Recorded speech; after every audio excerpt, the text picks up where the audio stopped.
We were sleeping at night. It rained and rained. Water gushed into our mud huts. We ran for our lives. We made temporary houses on higher ground nearby, but the water kept rising. We had to escape again. We've never seen rain like that. It was frightening. I have no words to describe it.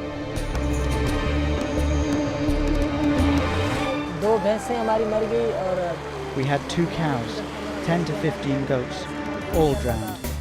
All our belongings went underwater, 7, 8 feet deep. All the crops are gone. Nothing's left. The prediction from the Met Department came that there would be a normal monsoon this year. The additional rainfall was more than 1,000 times. It is very difficult for us to reach to all the most vulnerable communities. The relief efforts have left a lot to be desired. The military was not called in for over 7 days. That to me is a real crime.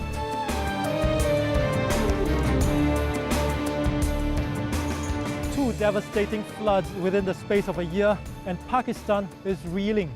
The monsoon season may be over, but for the millions of people who lost their homes, the problems have only just begun. Submerged farms, dead livestock, waterborne diseases. This is one of the worst catastrophes in recent history. The country is desperate for international aid, but help is barely trickling in. I'm Chan Tao Cho. This edition of 11 East explores a tragedy compounded by human error and global politics. We ask, can Pakistan recover?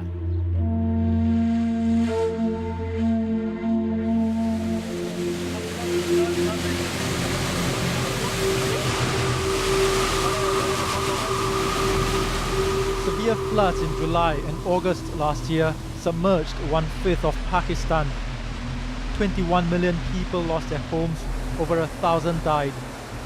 At the time, the United Nations called it the greatest humanitarian crisis in recent history. Just as the poverty-stricken country struggles to get back on its feet, it's been dealt another blow.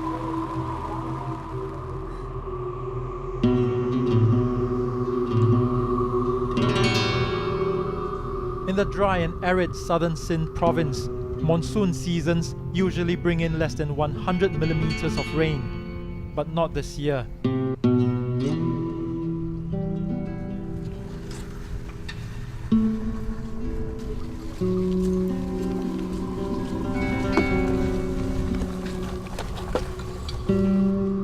Over just a few weeks from the end of August, storm clouds dumped more than 1,000 millimeters of rain. 9 million people lost their homes, hundreds died. With parts of the region yet to recover from last year's disaster, this time the destruction is complete. The difference between both the floods is the last flood was the river flood, therefore the both sides of the river bed were affected. But this flood was a rainfall, the huge thunder rainfall that affected not only the rural area but also the urban areas. In terms of relief and rehabilitation, we have not yet been able to cater most of the population as we wanted to. The situation on the ground is not good. 3 days before the downpour, the Pakistan Meteorological Department saw abnormal cloud patterns heading towards the southern Sindh province. The readings defied all earlier long-term rainfall predictions. It suggested an outcome so frightening, no one believed it. This was a large area and the terrain was flat. There was no significant slope from where the water can run away. Those people never received such extreme rainfall event. So they did not believe the predictions. Chief meteorologist Dr. Ghulam Russell says global warming caused a surge in rainfall. When there is a rise in temperature, the evaporation from the surface of soil and from the surface of water bodies is accelerated. That uplift creates deficit on the surface, and that is compensated from the flow, moisture flow from Arabian Sea and Bay of Bengal in this region. That continued cycle is responsible for heavy rains this year in Sindh province. Rain was so heavy that entire regions have been cut off by the flood. We traveled to Tapaka district, 400 kilometers east of Karachi. This area is only accessible by boat. This was once a village of 600 people. Locals say 23 bodies were pulled out of the water while traveling across. It's the only way to reach a community seeking refuge in a desert.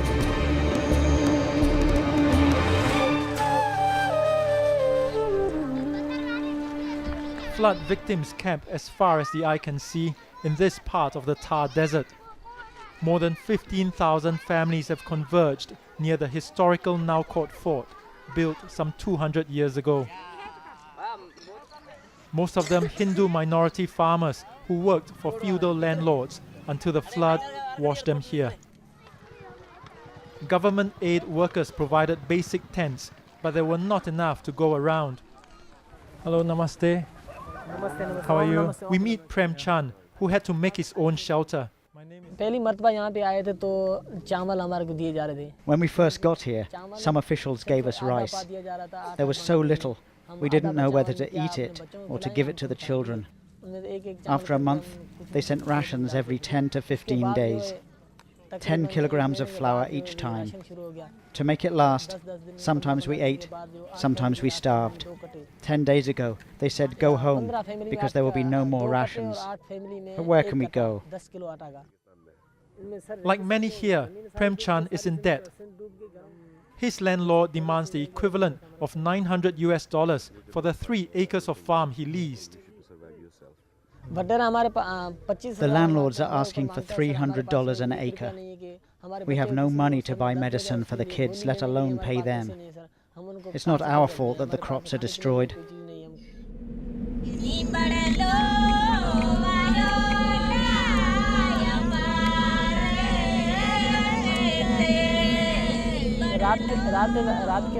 We gather at night and reminisce.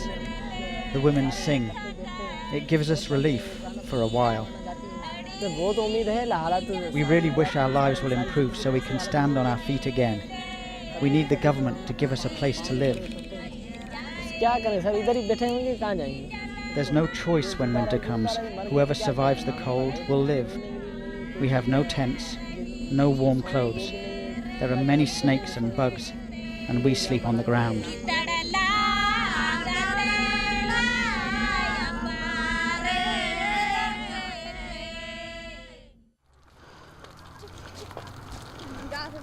Some victims are leaving the desert.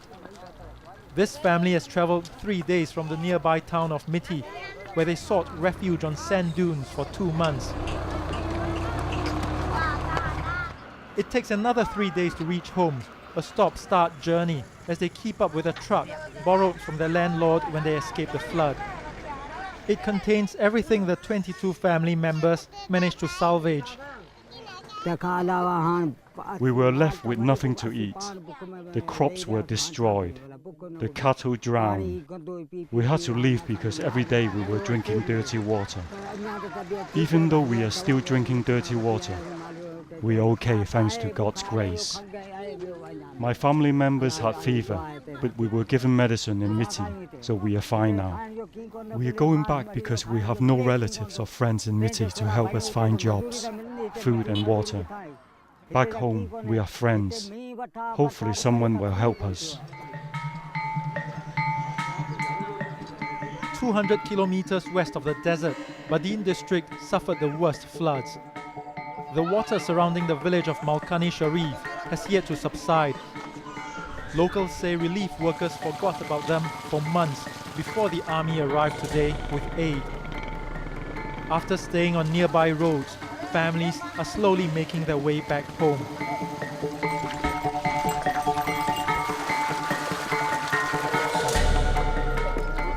But the submerged areas hide treacherous potholes, as we find out for ourselves. Back into the water.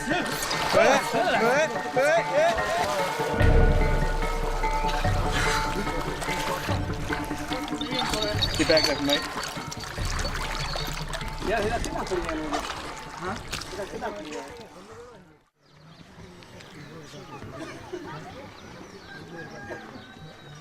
Inside the village, on higher ground, a family mourns the loss of a 30-year-old man who drowned 3 days before we arrived. Assalamu alaikum. We meet his mother in a hut nearby. She says drainage is poor here with recurring floods, but it's never been this bad.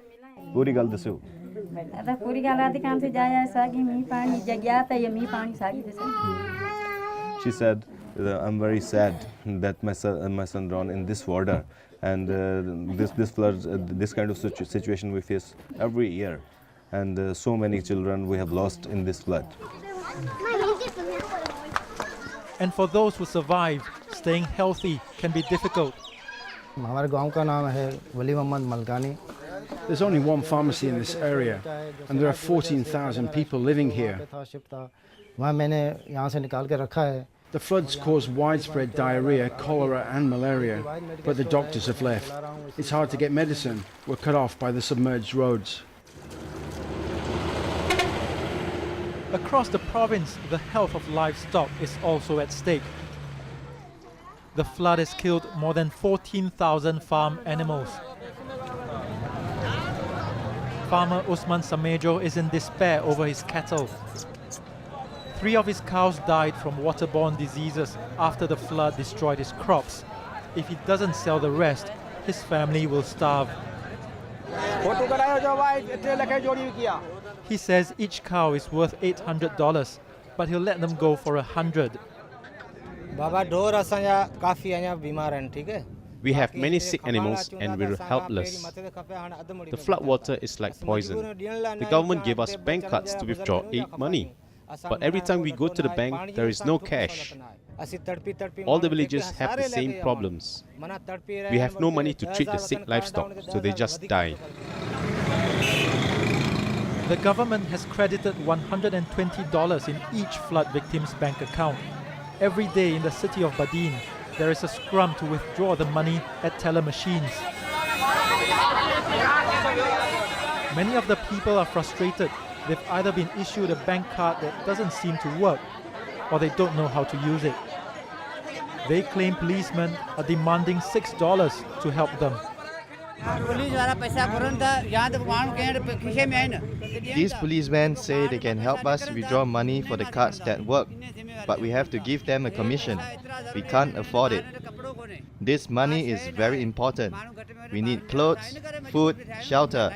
The government isn't supplying us, so we need to buy them. I got this card after so much difficulty, but to withdraw the money is even more difficult. Why are you asking for money to help the people?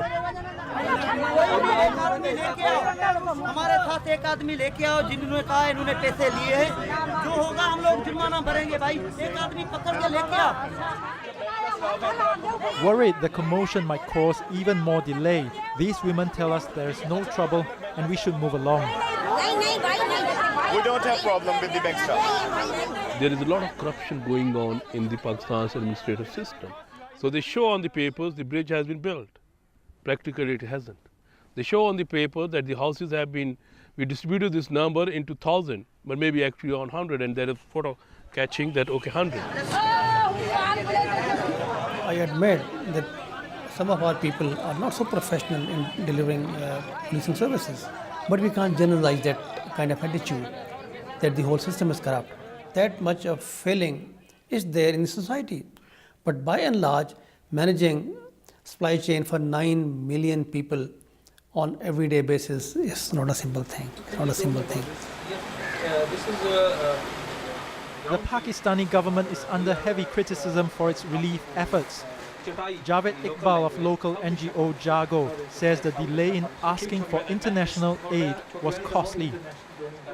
After the monsoon hit, Jago had to wait 1.5 months before they were allowed access to affected areas.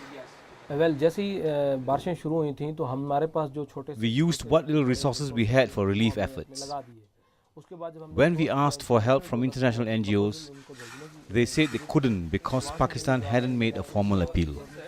The government thought it could manage. They are afraid that if the state allowed NGOs to provide basic services, people would wonder who to vote for.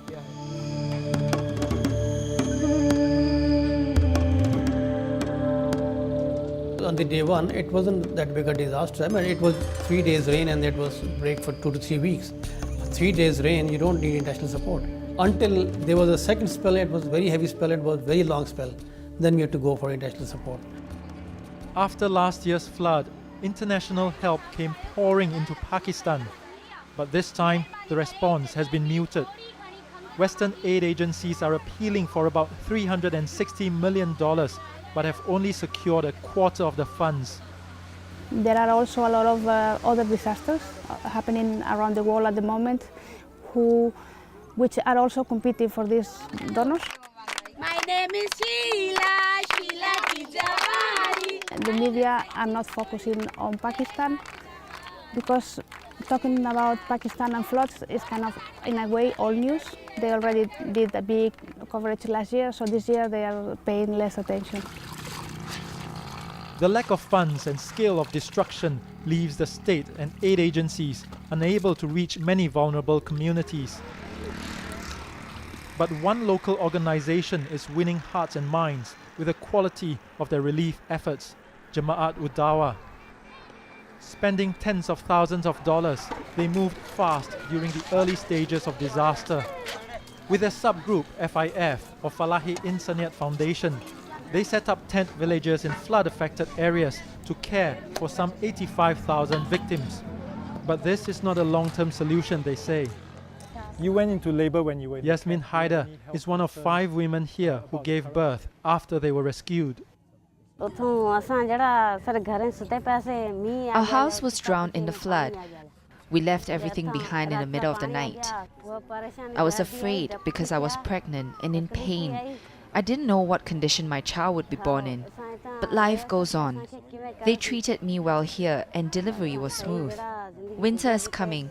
I hope we'll be given blankets, beds and better tents to protect us from the cold and warm clothes as well.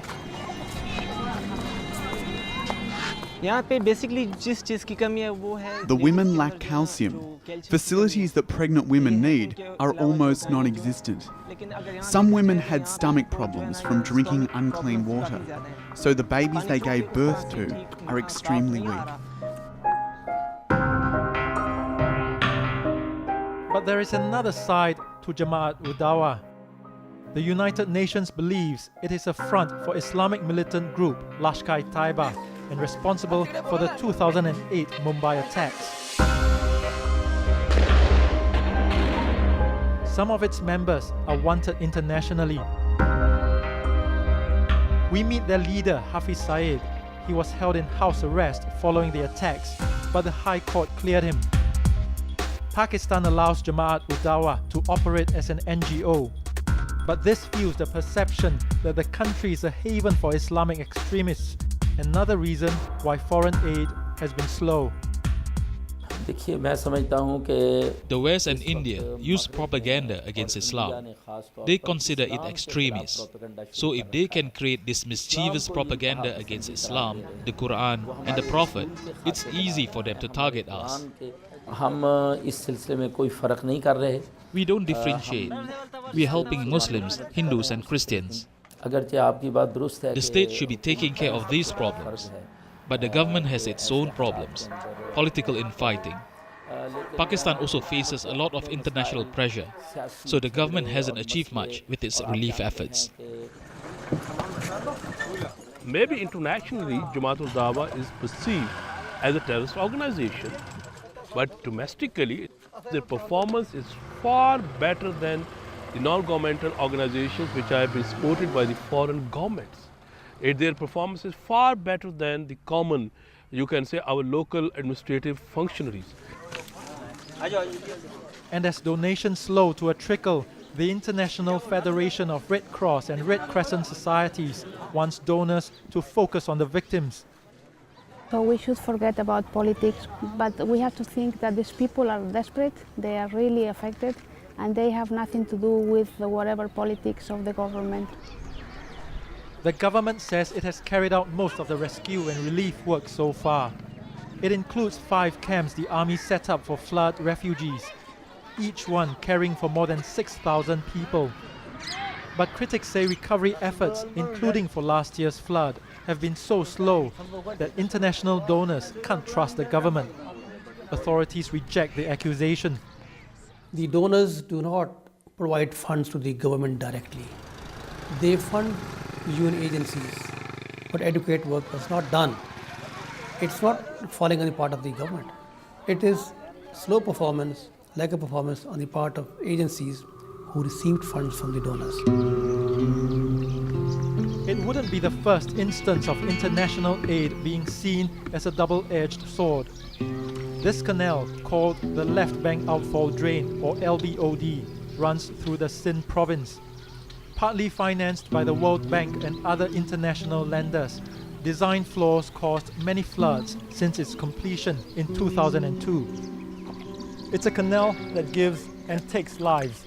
On one hand, it provides drainage for nearly 500,000 hectares of crop cultivation on land that used to be waterlogged. On the other hand, it has dramatically changed the natural water flow patterns in other parts of the province, causing the flood situation to turn from bad to worse. So with this year's heavy rainfall, the affected areas didn't stand a chance. I guess, yeah, that's one thing. Opposition Member of Parliament Shahid Khakan Abbasi explains. What we were doing was removing stormwater from the northern parts of Sindh and releasing it in the southern parts. There have been several floods, and they've actually washed away most of the embankments on the lower part in Sindh. And that creates, as a result, in more salinity and waterlogging and the seawater backing up. Unfortunately, the people of southern Sindh are the losers as far as LBOD is concerned. Pakistan is an agricultural country. The depth of destruction means loss of livelihood. In Badin, the worst hit district, 3/4 of cultivated land have been wiped out. There are tomato, chilies, paddy and sugarcane, also cotton crops. All are damaged, and the million and billion rupees were lost. Our economy was come down at a zero level. We are looking to our friends in Almighty Allah that He will support us. The textile industry, backbone of Pakistan's economy, can certainly do with divine intervention. The flood washed out more than 2 million bales of cotton crops in the Sindh province, a key cotton-producing region. The cotton was on flower when the rain or flood comes. This time we lost everything. All roads become bumpy, and 2 hours running has become 5 hours transportation timing. Our export is very low just because of quality of cotton, and the quantity is also obviously there.